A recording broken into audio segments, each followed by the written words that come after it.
Nothing says romance like finding your wife's medical bill with another man's name on it at 3 in the morning. I stood in our kitchen, barefoot on the cold linoleum, staring at the crumpled paper I'd pulled from Lena's purse. The header read, Riverside Fertility Clinic, and there it was in black and white. Father present during consultation, Tyler Grant, MD. Before we dive deeper into this story, I have one small request. Please subscribe, drop a like, comment, and hit that hype button to boost this channel so more people can discover these incredible Reddit stories. Not Eddie Duvall. Not me. For 2 years, my wife and I had been trying for a baby. 2 years of temperature charts, ovulation kits, and carefully timed intimacy that felt more like a medical procedure than love. When Lena announced her pregnancy 3 months ago, I'd been over the moon. Finally, our dreams were coming true.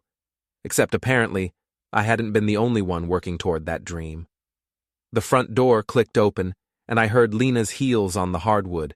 She'd been out with her friend Kara again, another one of their girls' nights that seemed to happen more frequently these days. Eddie, you awake? Her voice carried that slightly slurred quality that meant she'd had a few drinks. I folded the bill and slipped it into my pajama pocket. In the kitchen. She appeared in the doorway, her blonde hair mussed, lipstick faded. At 36, Lena was still beautiful, with sharp green eyes and the kind of smile that had made me fall for her 8 years ago. Tonight, though, something felt different. Maybe it was the way she avoided my gaze, or how she clutched her purse a little too tightly. How was your night? I asked, keeping my voice casual. Good. Fine. Kara's going through some drama with her boyfriend. She moved to the sink, turning on the water and letting it run. You should get some sleep. Don't you have that Henderson job starting early tomorrow? I did. I was a construction foreman, had been for 12 years, and the Henderson renovation was a big contract. But right now, work was the last thing on my mind. Lena. I pulled the bill from my pocket. What's this? Her face went white. The glass she'd been filling slipped from her hands and shattered in the sink. Eddie, I can explain. Who's Tyler Grant? She turned off the water with shaking hands. For a long moment, the only sound was water dripping from the broken glass. He's my doctor, at the fertility clinic. Your doctor. I unfolded the paper. It says here he was present during consultation as the father. Not as your doctor, Lena. As the father. Tears started streaming down her face. It's not what you think. Then tell me what it is. She wrapped her arms around herself, suddenly looking smaller. He was just helping us. Helping me. The treatments weren't working, and he said there might be other options. Other options? My voice came out harder than I intended. What kind of other options? Her phone buzzed on the counter. The screen lit up with a text message. Can't wait to see you tomorrow. Ty. The heart emoji felt like a punch to the gut. Lena grabbed the phone, but it was too late. I'd seen it. Eddie, please. If you love me, you'll drop it. Don't dig into this. It'll only hurt us both. I stared at my wife. This woman I'd planned to spend my life with, who was carrying what I'd thought was our child. Her mascara was running, creating dark tracks down her cheeks, and she looked terrified. You're asking me to drop it? Yes, please. For our marriage, for our family. I nodded slowly. Okay. Relief flooded her face. Really? Really? I kissed her forehead, tasting salt from her tears. Go get some sleep. We'll talk in the morning. She squeezed my hand. I love you, Eddie. I know this looks bad, but I love you. I love you too. It wasn't entirely a lie. I did love her, but I also knew I couldn't drop it, not when my entire world had just shifted on its axis. After she went upstairs, I sat at the kitchen table and memorized Tyler Grant's phone number from her text messages. Then I called my best friend Nash. Eddie, it's 3:30 in the morning. Someone better be dead. I need a favor. Nash Brennan had been my best friend since high school. He owned a small auto repair shop and had a talent for fixing things that were broken, including gathering information when needed. By noon the next day, he'd hacked into Lena's phone records and social media accounts. We met at the Rusty Anchor, the local bar where everyone in town eventually ended up. Sam, the owner, was wiping down glasses and pretending not to eavesdrop as Nash spread printouts across our table. "Your wife's been busy," Nash said, keeping his voice low. "Dr. Tyler Grant, 39, works at Riverside Fertility. Divorced, lives in that fancy rental house on Maple Street. And get this, he's been texting your wife for 6 months." My beer suddenly tasted like ash. 6 months? Pictures too. Nash slid his phone across the table. "These are from her cloud backup." The photos made my stomach turn. Lena and a tall, dark-haired man in what looked like a medical office. They weren't explicitly sexual, but the intimacy was obvious. His hand on her shoulder. Her laughing at something he'd said. A selfie of them together, her head on his shoulder. "There's more," Nash said. "Credit card records show lunch dates, hotel visits. Eddie, I'm sorry, but this has been going on for a while."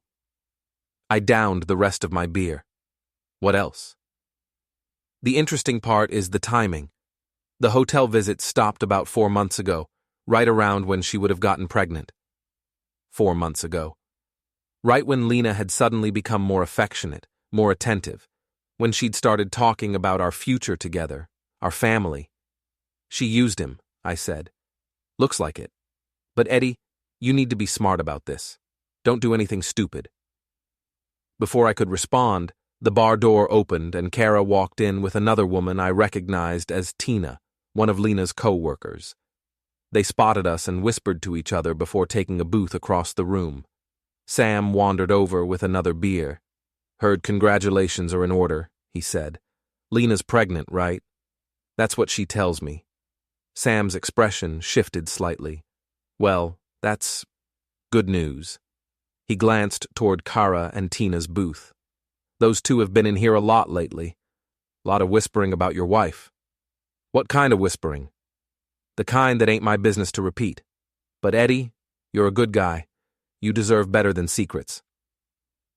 After Sam walked away, Nash leaned forward. "We need proof, real proof." "What kind of proof?" "DNA test. It's the only way to know for sure."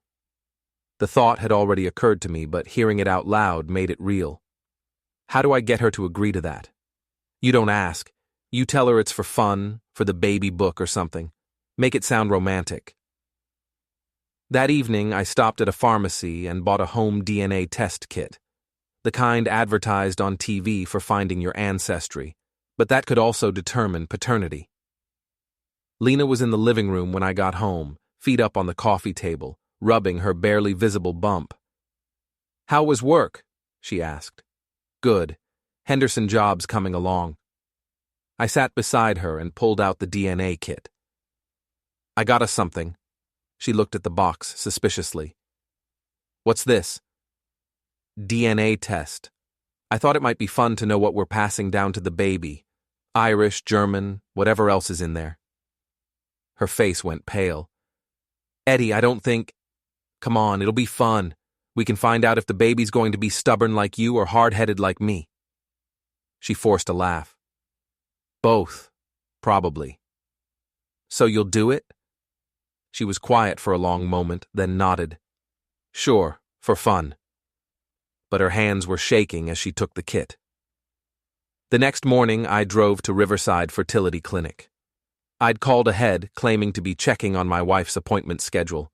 The receptionist, a young woman with bright pink hair, looked confused when I walked in. "You're Mr. Duvall?" "That's right."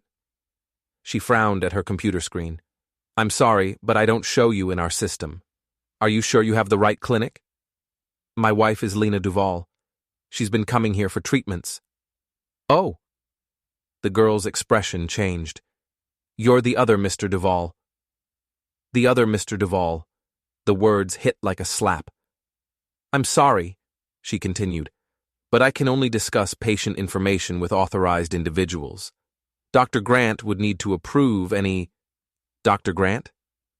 He's been handling your wife's case personally. Very hands-on approach. I bet he had been. That afternoon, Nash and I sat in his truck outside Dr. Grant's rental house. It was a nice place, too nice for what a small-town fertility doctor should be able to afford on his own. There, Nash said, pointing. That's him. A tall man in an expensive suit was getting out of a silver BMW. He looked exactly like the photos, handsome in a polished way with perfect hair and a confident stride. Smug bastard, I muttered. What's the plan? I watched Tyler Grant walk into his house, probably to get ready for another evening of playing house with someone else's wife. I'm going to make him understand that actions have consequences. Nash started the truck. Eddie, remember what I said about not doing anything stupid? Don't worry, I'm not going to do anything stupid. I was going to do something smart, something that would hurt him the way he'd hurt me. But first, I needed those DNA results. The DNA results came back on a Thursday. I'd had them sent to Nash's shop instead of the house, and when he called me at the Henderson job site, his voice was grim. Eddie, you need to see this. I left my crew working on the kitchen renovation and drove to Nash's shop. He handed me the envelope without a word. Inside were 2 reports. The first was Lena's ancestry, Irish, German, a bit of Scandinavian. Nothing surprising there. The second report made my hands shake. Probability of paternity, 0%. 0%. Not even a margin of error. I'm sorry, man, Nash said. I stared at the paper until the numbers blurred. For 3 months, I'd been planning for this baby. Buying cribs, reading parenting books, imagining teaching my son or daughter to ride a bike or throw a baseball. None of it had been real. She played me, I said. Yeah, she did. She got pregnant by another man, then came home and pretended it was mine. Eddie, she looked me in the eye every day for 3 months and lied to me. I folded the report and put it in my jacket pocket. I need to go home. What are you going to do? I'm going to give my wife some news. Lena was making dinner when I walked in. Chicken parmesan, my favorite. She was humming to herself, one hand resting on her belly. You're home early, she said, smiling. Good day? Interesting day? I sat at the kitchen table. Got some mail. Oh? What kind of mail? I pulled out the DNA report and set it on the table. The kind that answers questions. Her smile faded. She turned off the stove and slowly walked over to the table. Eddie? 0%, I said. That's the probability that I'm the father of your baby. 0. She sank into the chair across from me, her face white as paper. I can explain. I'm sure you can. You've gotten pretty good at explaining things lately. Tears started flowing down her cheeks. It wasn't supposed to happen this way. How was it supposed to happen, Lena? Walk me through your plan. There was no plan. Tyler and I, we connected. He understood what I was going through, the frustration with the treatments not working. So you slept with him. It wasn't like that. Then what was it like? She wiped her eyes with the back of her hand. He made me feel desired, like a woman, not just a patient. You were working so much, and when you came home, all we talked about was ovulation schedules and hormone levels. With Tyler, I felt alive again. And you got pregnant. I didn't plan that. It just happened. But you let me think it was mine. Because I wanted it to be yours. I love you, Eddie. I've always loved you. Tyler was just a mistake. I laughed, but there was no humor in it. A mistake? You've been seeing him for 6 months. That's not a mistake, that's a relationship. It's over now. I ended it when I found out about the baby. Because you needed a husband to play daddy to another man's child. She reached across the table for my hand, but I pulled away. Eddie, please, we can work through this. Lots of couples face infidelity and come out stronger. Infidelity? I stood up. This isn't infidelity, Lena. This is fraud. You've been lying to me, to everyone, for months. Where are you going? Out. Eddie, don't do anything crazy. Think about us, about our marriage.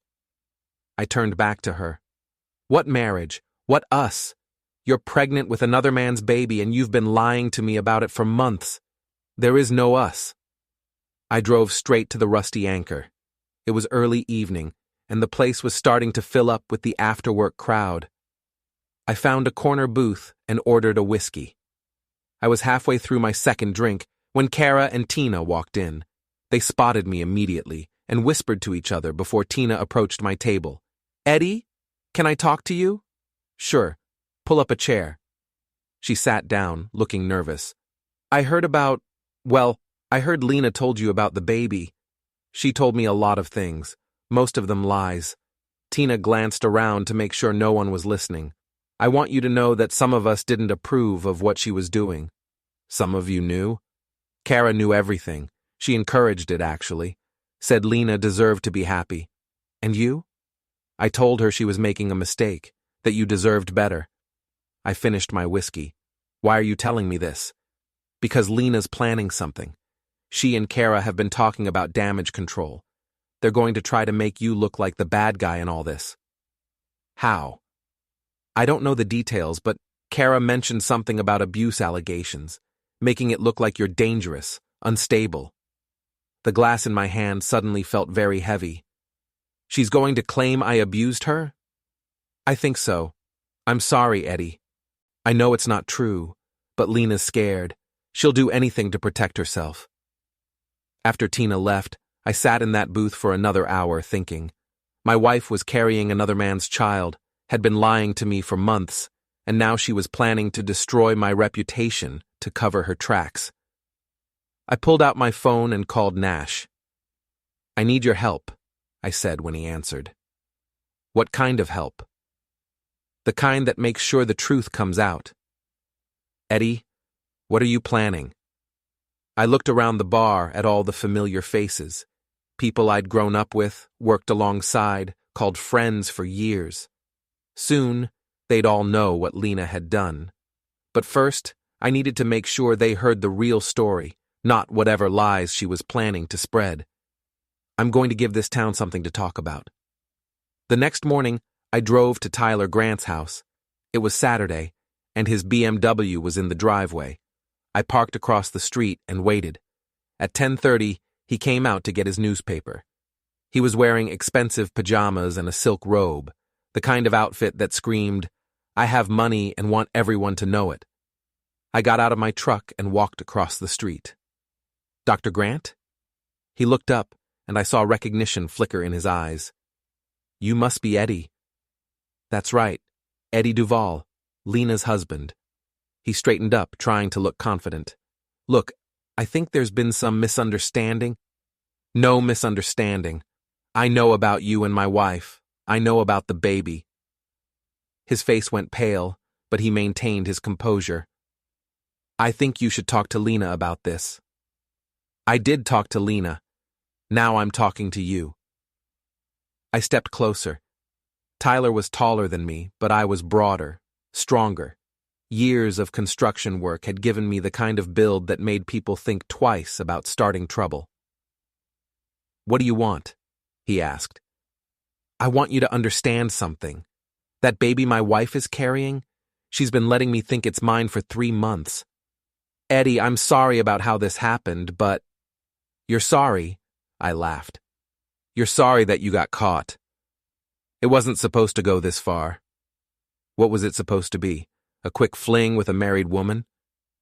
He glanced around nervously, probably hoping none of his neighbors were watching. Lena and I connected on an emotional level. She was going through a difficult time with the fertility treatments, and I was there for her. You were there for her, all right, in hotel rooms. Look, I care about Lena. I never meant to hurt you. But you did hurt me. You've been sleeping with my wife for months, got her pregnant, and let me plan for a future that was built on lies. Tyler took a step back. What do you want from me? I want you to stay away from my wife. That's between Lena and me. Wrong answer. I grabbed the front of his robe and pulled him closer. No, it's between you and me now. Lena made her choice when she decided to lie to everyone about whose baby she's carrying. Let go of me. Or what? You'll call the police? Tell them what? That the husband of the woman you've been screwing is upset about it? I released him and stepped back. Stay away from my wife, Tyler, and stay out of my town. You can't threaten me. I'm not threatening you. I'm giving you advice, because when this story gets out, and it will get out, you're going to be the fertility doctor who knocked up a married patient. How's that going to look to your medical board? His confident mask finally slipped. You wouldn't. Try me. I walked back to my truck, leaving him standing in his driveway in his silk pajamas, looking like the pathetic fraud he was. But I wasn't done, not by a long shot. That afternoon, I went to the Henderson job site. My crew was there working on the weekend, good guys who'd been with me for years. When I told them I needed a favor, they didn't ask questions. We loaded up my work truck with supplies and drove to Tyler's house. What are we doing here, boss? Asked Miguel, my lead carpenter. Decorating. We worked fast. Within an hour, Tyler's front yard was filled with baby items, cribs, high chairs, strollers, all with big pink and blue bows. We strung a banner across his front porch that read, "Congratulations on your new family." The final touch was filling his BMW with dirty diapers. Nash had brought them from his sister, who had twins. This is beautiful, Nash said, stepping back to admire our work. It's just the beginning. Sunday morning, I sat in my kitchen with a cup of coffee and waited. Lena had spent the night at Kara's house. To think things through, she'd said. But I knew she'd be back soon. My phone rang at 9:30. Eddie! Lena's voice was shaking. What did you do? I'm not sure what you mean. Tyler's house. It's all over social media. Someone posted pictures. I pulled up Facebook on my phone. Sure enough, there were photos of Tyler's decorated yard with dozens of comments. The story was spreading fast. Huh, I said.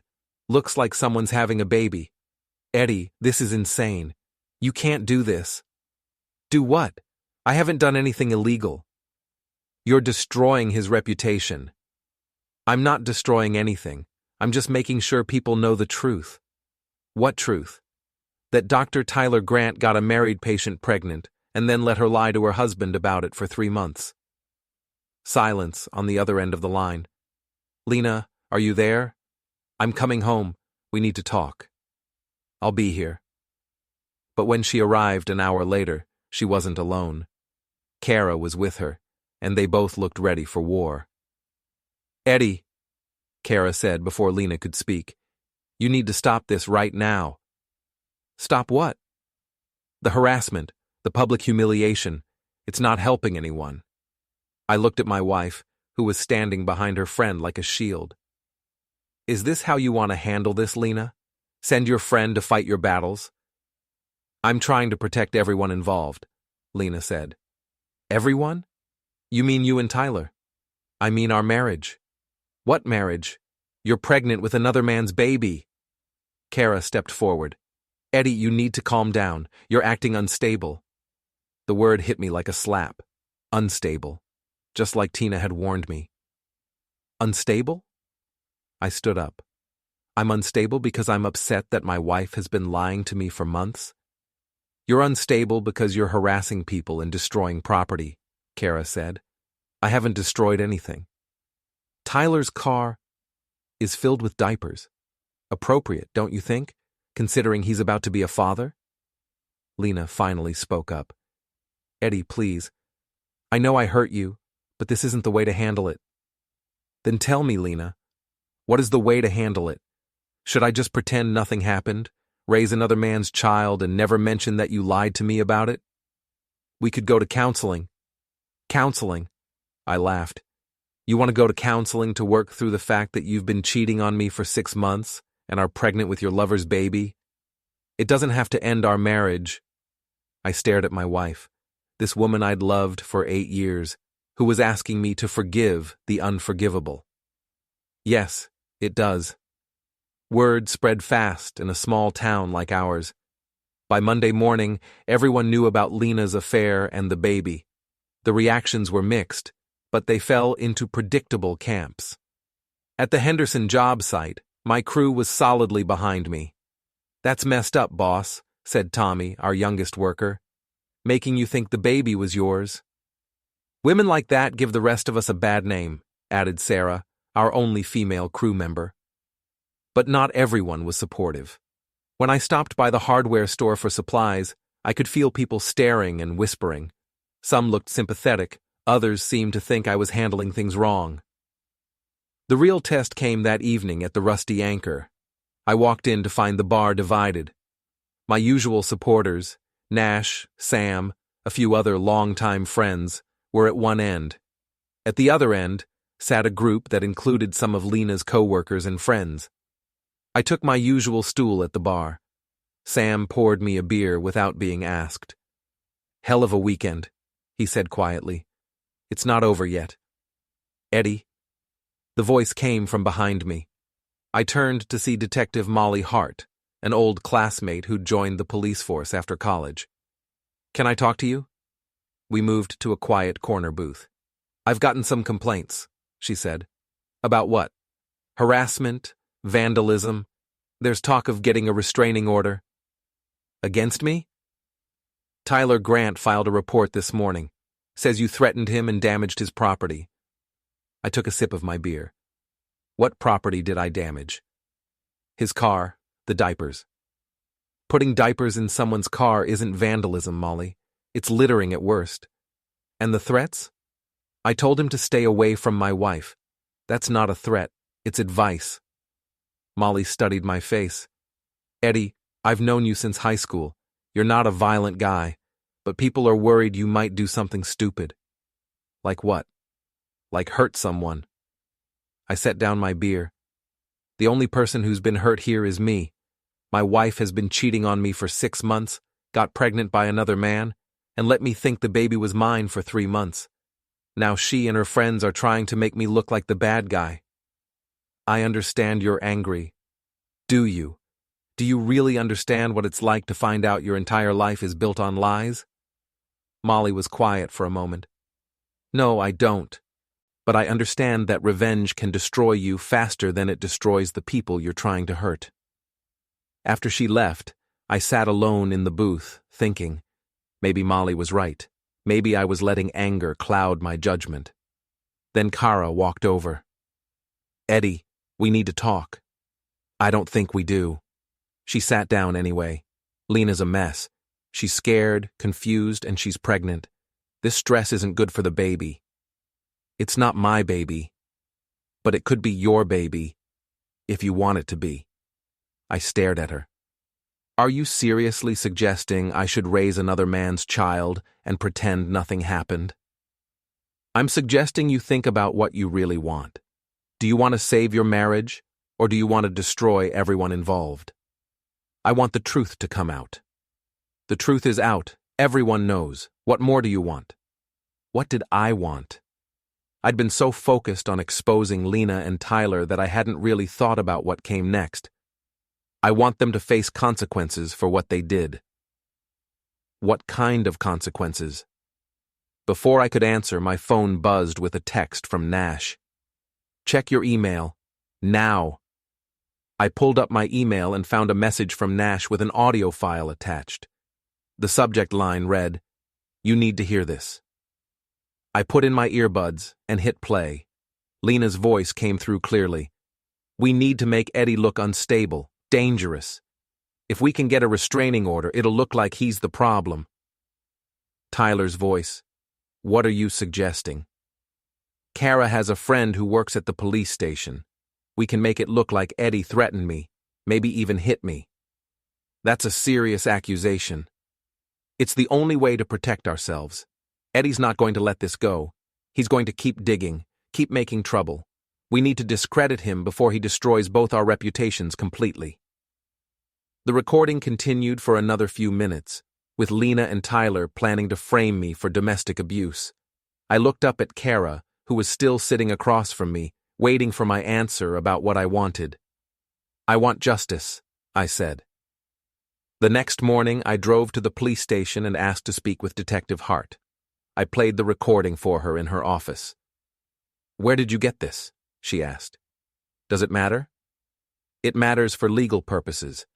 This could be inadmissible if it was obtained illegally. Let's say it was given to me by someone who was present when it was recorded." Molly listened to the audio again. "This is conspiracy to file a false police report. Maybe fraud, depending on how far they took it. What happens now? Now I have to investigate. But Eddie, this doesn't give you license to keep harassing them." "I'm not harassing anyone. I'm defending myself." That afternoon, I got a call from Tyler. "We need to meet," he said. "I don't think we do. Please, this has gone too far. Lena's talking about doing something that could hurt all of us." We agreed to meet at a construction site outside town, where I was scheduled to start work the following week. It was isolated, private, a good place for an honest conversation. Tyler was already there when I arrived, pacing nervously beside his BMW. "Thank you for coming," he said. "What do you want?" "I want to end this, all of it." "End what?" "The lies, the deception, everything." I studied his face. He looked tired, stressed. "What are you proposing?" "I'll take responsibility for the affair, for the baby. I'll make it clear that Lena didn't seduce me, that it was my fault. And in return, you stop the public humiliation. No more decorating my house, no more social media posts, no more turning the whole town against us. The town turned against you when they learned the truth. The truth is that two people made a mistake and hurt someone they care about."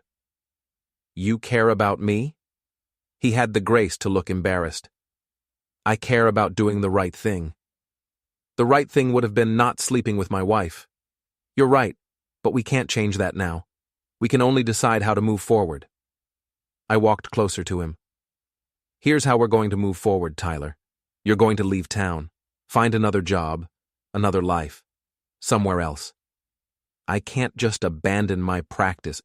You should have thought about that before you got involved with a married patient.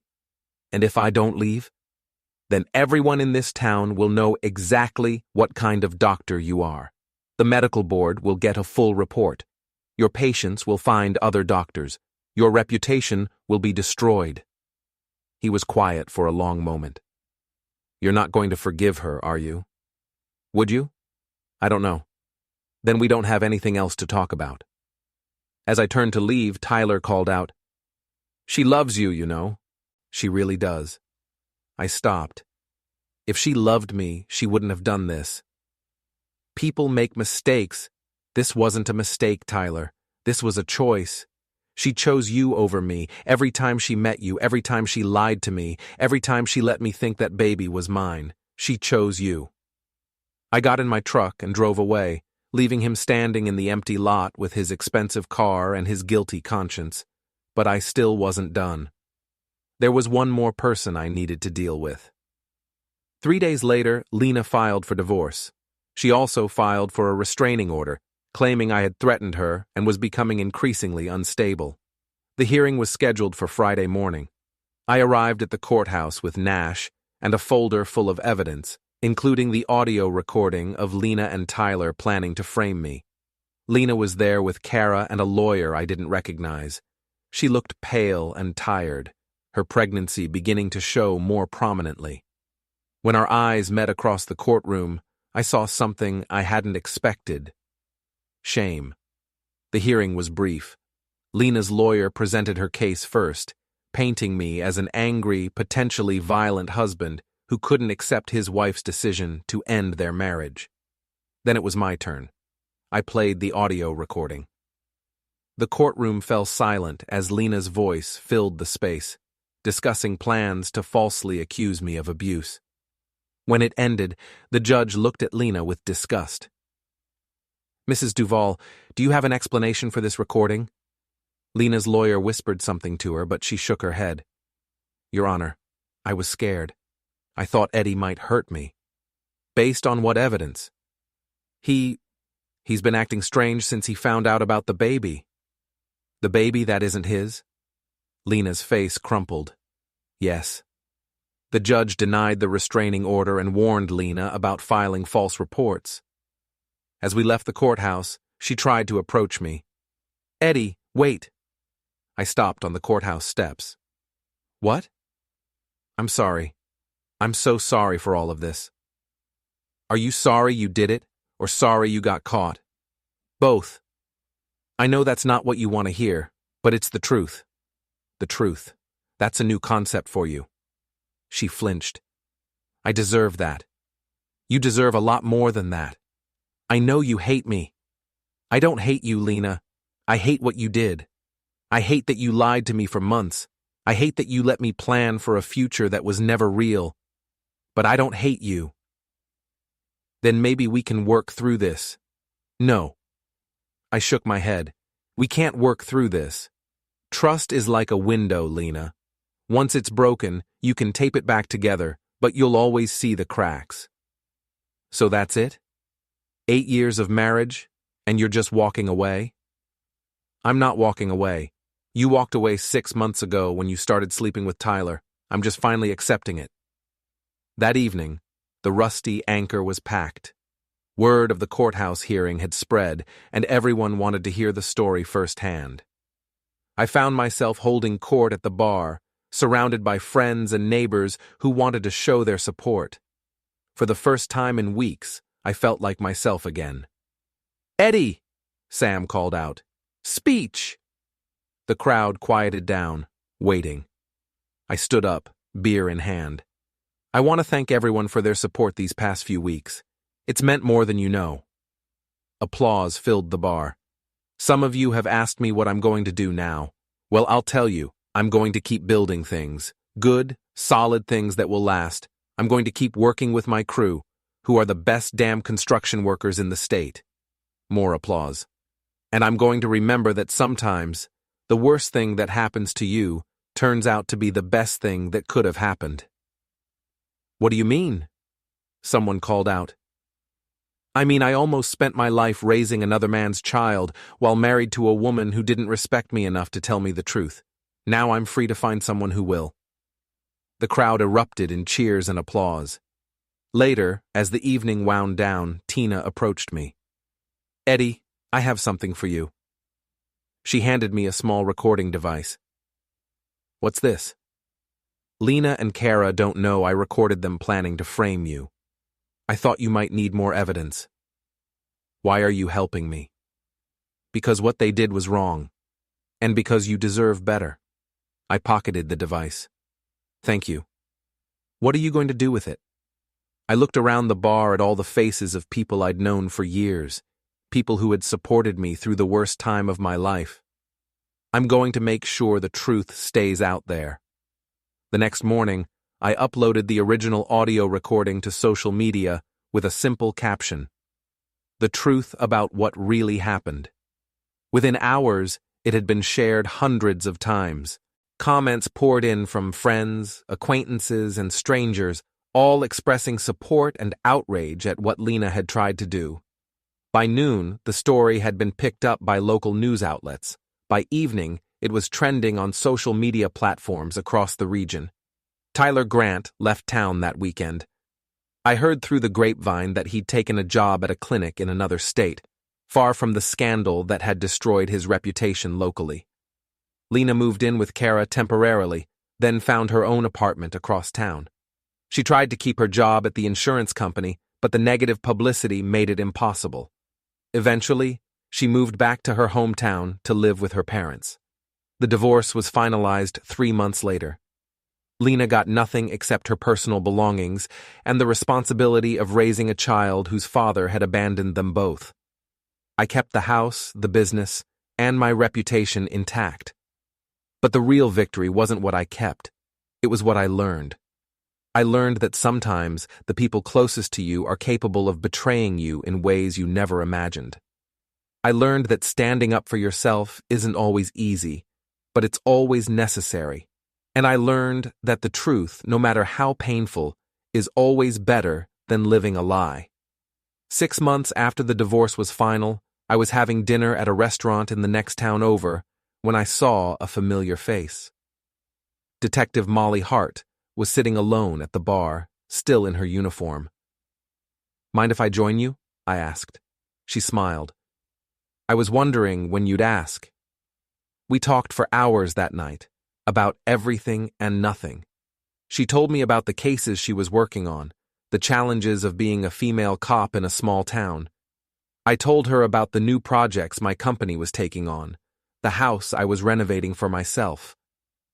"Any regrets?" she asked as the evening wound down. "About what?" "How you handled things with Lena. The public humiliation, the social media campaign. Some people think you went too far." I considered the question. No regrets. She made her choices, and I made mine. The only difference is that mine were honest. And now? Now I'm building something new, something better. Molly and I started dating a few weeks later. She was everything Lena wasn't. Honest, straightforward, loyal. She didn't play games or keep secrets. When she said something, I could believe it. A year later, we were married in a small ceremony at the Rusty Anchor, surrounded by friends who had supported us both through difficult times. As I stood at the altar, looking into Molly's eyes, I thought about how different my life might have been if I had taken Lena's advice that night in the kitchen. "If you love me, you'll drop it," she had said. But dropping it would have meant living a lie forever. It would have meant raising another man's child while my wife continued to disrespect me behind my back. It would have meant sacrificing my dignity and self-respect for the sake of keeping peace. Instead, I had chosen the harder path. I had chosen the truth. And the truth had set me free. Lena's son was born healthy 8 months after our divorce was finalized. I heard through mutual acquaintances that she was struggling as a single mother, working part-time jobs, and relying on her parents for support. Tyler never acknowledged the child or provided support. He had moved on to his new life, leaving behind the wreckage of his old one. Sometimes I wondered if things could have been different. If Lena had been honest from the beginning, if she had told me about her feelings for Tyler before acting on them, maybe we could have worked something out. Maybe we could have ended our marriage with dignity and respect instead of lies and betrayal. But that wasn't the choice she made. She chose deception over honesty. She chose selfishness over integrity. She chose to protect herself at my expense. And in the end, those choices cost her everything. As for me, I got something I never expected, a second chance at happiness. My construction business thrived. Word of mouth about my integrity and work ethic spread throughout the region, bringing in more clients than I could handle. I hired additional crews and expanded into commercial projects. Molly and I built a life together based on trust and mutual respect. We bought a house on the lake, adopted a dog, and talked about starting a family of our own someday. Every morning when I woke up next to my wife, I felt grateful for the path that had led me to her. Even the painful parts, even the betrayal and heartbreak, had been necessary to bring me to where I was meant to be. One evening, almost 2 years after everything had happened, I was at the Rusty Anchor with Nash and some of the crew, celebrating the completion of our biggest project yet, a new medical center that would serve the entire county. To Eddie, Nash raised his glass, who proved that sometimes the best revenge is living well. As the laughter and conversation flowed around me, I felt a deep sense of satisfaction, not because I had destroyed my enemies, but because I had refused to let them destroy me. I had chosen truth over comfort, integrity over peace, and self-respect over false harmony. And in the end, that choice had made all the difference. The last I heard, Lena was still living with her parents, working as a receptionist at a dental office, and struggling to make ends meet as a single mother. Tyler had married someone else and started a new practice in Colorado, apparently having learned nothing from his previous mistakes. But their stories were no longer my concern. My story was just beginning.